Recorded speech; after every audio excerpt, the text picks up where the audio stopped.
মুসলমান, মুফতি আরিফ বিন হাবিব নামে একটা হানাফি মাযহাবের বড় নাম করা হুজুর আছে। আমি কি মিথ্যা বলছি? কণ্ঠ কিন্তু খুব মিষ্টি। সে একজন মাযহাবী হুজুর, পারলে মাঝে মধ্যে সহিহ হাদিসের ব্যাপারে ভালো গোতাগুতি করে। এরপরেও সেই লোকটা খোলা মাঠে কথা স্বীকার করতে বাধ্য যে আমাদের হানাফি মাযহাবের মাঠে কোরআন হাদিস চলে না। ডাইরেক্ট বলে দিতে এই কথা, মিথ্যা বলছি আমি, সরাসরি কথা বলে দিতে সে। অথচ এখন বর্তমান হানাফি মাযহাবে বক্তা যদি নাম করার কেউ সিরিয়াল করেন, তাহলে এই হানাফি হুজুররাই তাকে প্রথম 5 জনের ভিতরে রাখবে। তার কণ্ঠ তো মিষ্টি এবং কথায় কথায় আয়াত জানে, হাদিস জানে। সেই লোক পর্যন্ত স্বীকার করলো খোলা মাঠে যে আমাদের মাঠে কোরআন হাদিস শোনার জন্য আসে না, খালি কিসসা কাহিনী শোনার জন্য আসে। আর কোরআন হাদিসের ওয়াজ যদি শুনতে চান তা আহলে হাদিসের মাঠে চলে যান। তাদের শ্রোতারাই ওই রকম, তারা যাই কোরআন হাদিস শুনতে। বলেন আলহামদুলিল্লাহ। মুসলমান, কয় টাকা দিছি আরিফ বিন হাবিবকে আমরা? কোন আমেরিকা টাকা দিল আরিফ বিন হাবিবকে? আর কোন খ্রিস্টান টাকা দিল তোমাদের হাসান জামিল মাওলানাকে, যে বলল ভাইয়েরা আমি যদি নামাজের পরে সালাম ফেরানোর পরে কি করা লাগে যদি এখন বলি, আপনারা তো আমাকে আহলে হাদিস বানা দিবেন না? কি বলছে কথা? শোনেন নাই? শুনছেন না? দুই একজন সাক্ষী রাখলাম, যাতে মুরব্বীরা বসে। একজন হানাফি হুজুর বলতেছে যে নামাজের পরে সালাম ফেরানোর পরে কি করতে হয়, এইটা যদি এখন আমি আপনাদের সামনে বলি, আপনারা তো আমাকে আর মাযহাবে রাখবেন না, সবাই বলবেন না আমি আহলে হাদিস রাখি। কেন তোমার এত ভয়? একটা সত্য স্বীকার করতেছো না এই ভয়তে যে আমার শ্রোতা আমাকে যদি আহলে হাদিস বলে দেয়।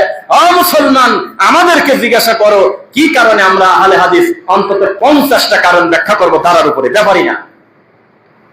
একজন আহলে হাদিসের প্যান্টটা যদি টাকনুর নিচে থাকে, আপনি যদি বলেন যে ভাই আপনি কোন মাযহাবের, দূর থেকে এসে যদি জিজ্ঞাসা করেন, প্যান্টটা উপরের দিকে না তোলা পর্যন্ত স্বীকারই করবে না আহলে হাদিস। একজন আহলে হাদিসের মুখে যদি বিড়ি থাকে, আপনি যদি বলেন যে ভাই আপনি হানাফি না আহলে হাদিস, ও বিড়িটা না সরানো পর্যন্ত নিজে স্বীকারই করবে না আমি আহলে হাদিস। আর মাজারে সেজদা দিয়ে পড়ে আছে, এখনই ভাতটা ধরে টান দিয়ে তুলে বলেন যে ভাই কোন মাযহাবের, বলবে হানাফি। নেন এখন এই হানাফি রেখে গেছে ইমাম আবু হানিফা রাহিমাহুল্লাহ, এইটা রেখে গেছে। লালনের মন্দিরে 1-1.5 কিলোমিটারের ভিতরে গাঁজার গন্ধে টেকা দেয় না, এত গাঁজার দুর্গন্ধ। তাদেরকেও যদি আপনি টান দিয়ে তুলে বলেন যে তুমি কোন মাযহাবে, তারা হানাফি বলবে, আহলে হাদিস অন্তত তার বলবে না। পার্থক্য বোঝানোর জন্য কথাগুলো বললাম। কাকে কি বোঝাতে চাচ্ছেন আপনি? পৃথিবীর সবচেয়ে নিকৃষ্ট প্রাণীর ভিতরে একজন হলো যেই লোকটা মরা মানুষের পাহারাদার, মাজারের খাদেম, যার মাধ্যমে লক্ষ লক্ষ মানুষ ঈমান হারা হয়। বাংলাদেশে একজন মাজারের খাদেম দেখান যে আহলে হাদিস, আমাকে দেখান, আমাকে জুতার পিটা করবেন যদি দেখাতে পারেন। বাংলাদেশে একজন আহলে হাদিসের 4 তলা গম্বুজওয়ালা মাজার দেখান। বাংলাদেশে একটা আহলুল হাদিস সমাজে এইরকম দেখান যে তারা গরু, ছাগল, মুরগি এগুলো নিয়ে মরা মানুষের কবরে গিয়ে মানত করে দিয়ে দিচ্ছে। এইরকম নোংরা পাপ আছে কোন জায়গায় আমাকে বলেন? মানুষ হিসেবে যে আমাদের ভুলভ্রান্তি নেই তা বলবো না, অনেক গুনাহগার, আমরা অনেক গুনাহ করে ফেলেছি, কিন্তু শিরকের ব্যাপারে, বিদআতের ব্যাপারে আহলুল হাদিসরাই আল্লাহর এই জমিনে একমাত্র পাহারাদার, এছাড়া বেদাতীরা কোনোদিন তা করে না।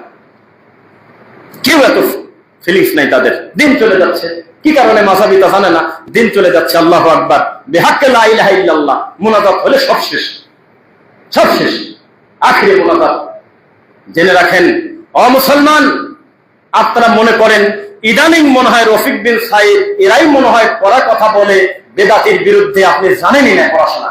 আপনি একটু পিছনের দিকে আসেন, সম্মানিত ইমামগণ বেদাতিদের ব্যাপারে আমার থেকে শতগুণে আরো পড়া ছিল। সবাই একটু তাকান তো আমাকে, আমি নামও বলবো না। এক সাহাবী ঈদের মাঠে দাঁড়িয়ে বলতেছে আসসালামু আলাইকুম ওয়া রাহমাতুল্লাহ। খারাপ কি বলছে? হাত তোলেন। সালাম দেওয়া খারাপ? কথা উত্তর দেন। সালাম দেওয়া খারাপ? আর যিনি দাঁড়িয়েছেন তিনি আল্লাহর নবীর সাহাবী, তিনি একজন তাবী, তিনি বলতেছে আসসালামু আলাইকুম ওয়া রাহমাতুল্লাহ। এই কথাটা কোন সহ্য করতে না পেরে আবু সাইদ খুদরি তার জুব্বা ধরে টান দিয়ে বসা দিলেন। বসেন, বক্তব্য দিতে দেব না, বসেন। কিসের সালাম? উনি বলল আমার অন্যায় কি? তো বললো অন্যায় কি, আপনি এখন খুতবা দিচ্ছেন কেন? ঈদের মাঠ তো কয়েক ঈদের সালাম ফেরানোর পরে লোকজন থাকে না, তো তাই আমি এই সুযোগে 2-4টা ইসলামিক কথা বলবো। আপনার মতো হুজুর না, কিন্তু আপনার মতো হাজার হাজার হুজুর এক জায়গা করলে তাদের কোনোদিনও যোগ্যতা সম্পন্ন হতে পারবেন না।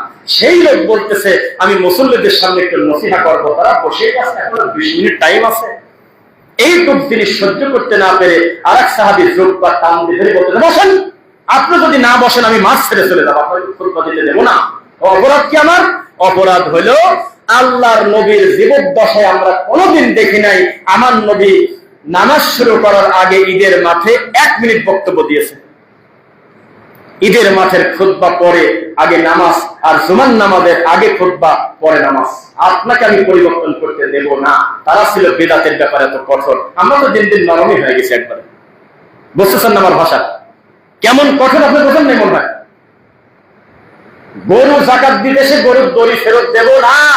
আল্লাহর নবী দড়ি ফেরত দেয় নাই, আমি দেবো কি? কারণ দড়ি সহ রেখে দাও, একবার দিতে চলে যাও।